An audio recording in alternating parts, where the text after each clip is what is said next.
Rastreamento de arma e munição, né? Bolsonaro humilha as Forças Armadas e Ministério Público Federal reage. Almirante Ilques Barbosa Júnior, General Edson Leal Puyol e Tenente Brigadeiro do Ar Antônio Carlos Moretti, comandantes respectivamente da Marinha, do Exército e Aeronáutica, permitir a livre circulação de armas e munições, ainda que originalmente legais, sem rastreamento, ofende a Constituição e remete ao papel que tem as Forças Armadas na garantia dos valores constitucionais e no auxílio à segurança pública. A Agência de Emprego do Governo compensa a humilhação? Os militares que estão no Planalto não vão deixar Jair Bolsonaro na mão. Aliás, estão no Planalto, no segundo escalão, no terceiro, no quarto. As Forças Armadas estão sendo cooptadas, o que é uma tragédia moral para a sua história. Pela via econômica, pelo emprego, pelos cargos, pode não ser corrupção naquela modalidade, digamos, propriamente penal, mas é corrupção em sentido mais amplo, a corrupção dos princípios. Só isso pode explicar o que se vai narrar abaixo. Leia com atenção. Volta em seguida em forma Estadão, né? Sob suspeita de ingerência na Polícia Federal, o presidente Jair Bolsonaro entregou agora na mira do Ministério Público Federal por indícios... Entrou, né? Na verdade, na mira do Ministério Público Federal por indícios de violar a Constituição ao interferir em atos de exclusividade do Exército. Procuradores abriram 2 procedimentos de investigação para apurar uma ordem dada por Bolsonaro ao Comando Logístico do Exército, o COLOG, no último dia 17, que revoga 3 portarias publicadas entre março e abril sob monitoramento de armas e munições. A Procuradora Regional da República, Raquel Branquinho, aponta a possibilidade de Bolsonaro ter agido para beneficiar uma parcela de eleitores e que não há espaço na Constituição para ideias e atitudes voluntaristas do presidente, ainda que pautadas por bons propósitos.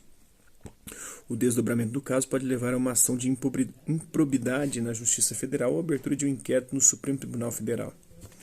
As portarias 46, 60 e 61, revogadas pelo comandante do COLOG, General Laerte de Souza Santos, por exigências de Bolsonaro, foram elaboradas em conjunto por militares, policiais federais e técnicos do Ministério da Justiça. Determinei a revogação das portarias por não se adequarem às minhas diretrizes definidas em decretos, escreveu Bolsonaro no Twitter em 17 de abril. Essas portarias estabeleciam o controle, rastreabilidade e identificação de armas e munições importadas e fabricadas pela indústria nacional sob a finalidade de atividades esportivas de colecionador e também para abastecer os quartéis. Na avaliação dos procuradores, ao revogá-las, o governo facilita o acesso do crime organizado a armas e munições desviadas. A cidade do Rio de Janeiro é a face mais visível dessa ausência de efetivo controle no ingresso de armamento no país, observou Raquel Branquinho em ofício obtido pelo Estado. Inclusive, muitas dessas armas vão parar nas mãos das milícias, né? Ex-braço direito da então Procuradora-Geral da República, Raquel Dodge, na área criminal e uma das integrantes do grupo escolhido pelo atual chefe do Ministério Público Federal, Augusto Aras, para atuar na Lava Jato. Raquel Branquinho é considerada uma procuradora linha dura, conhecida por seu trabalho em processos importantes como Mensalão. As normas estabeleciam diretrizes para a identificação de armas de fogo, bem como para a marcação de embalagens e cartuchos de munições. Uma das regras revogadas, por exemplo, determinava que armas apreendidas pela Justiça, cuja identificação tenha sido suprimida ou adulterada, poderiam ganhar uma nova remuneração. O pedido de investigação foi enviado por Raquel Branquinho no dia 20 deste mês ao chefe da Procuradoria da República no Distrito Federal, Cláudio Dreves José de Siqueira. No ofício, a procuradora argumenta que Bolsonaro fere princípios constitucionais. Ao assim agir, ou seja, ao impedir a edição de normas compatíveis ao ordenamento constitucional que são necessárias para o exercício da atividade desempenhada pelo Comando do Exército, o senhor presidente da República viola a Constituição Federal na medida em que impede a proteção eficiente de um bem relevante e imprescindível aos cidadãos brasileiros, que é a segurança pública, e possibilita mecanismos de fuga às regras de controle da utilização de armas e munições, escreveu Raquel Branquinho. Agora, o Ministério Público Federal vai avaliar os motivos da conduta de Bolsonaro de determinar a derrubada das portarias do Exército. Numa avaliação inicial, Raquel Branquinho entendeu que a finalidade da revogação das portarias pode ter sido a de atender uma parcela de eleitores, né? Então, retomo o Reinaldo Azevedo, né? Faço aqui um desafio ao presidente Jair Bolsonaro a quem ele delegasse tal tarefa. Demonstrar que o rastreamento de armas e munições atenta contra as liberdades individuais ou contra algum princípio consagrado pela Constituição.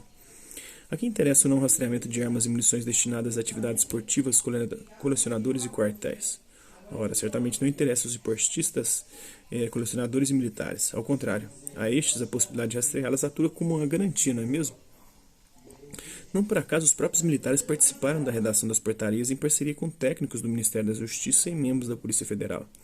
Quem faz uso legal da arma não se importa que haja identificação e rastreamento. A quem interessa a revogação das portarias? A resposta é escandalosamente simples. As milícias, ao tráfico de drogas e ao tráfico internacional de armas.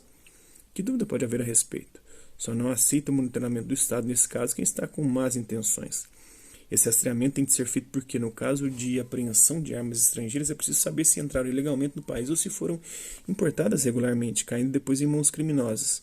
No caso de armas nacionais, dado que a posse e o porte foram brutalmente largados por Bolsonaro, faz-se necessário verificar se indivíduos não estão sendo usados como compradores laranjas para repassá-las depois a bandidos.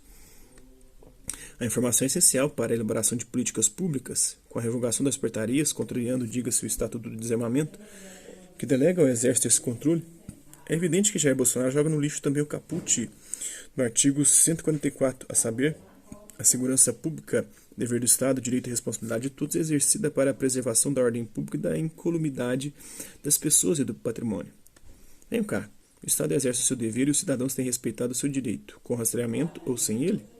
Se o Brasil vira um território livre para a circulação de armas e munições sem nenhum controle do Estado, a Constituição não resta ferida em sua essência?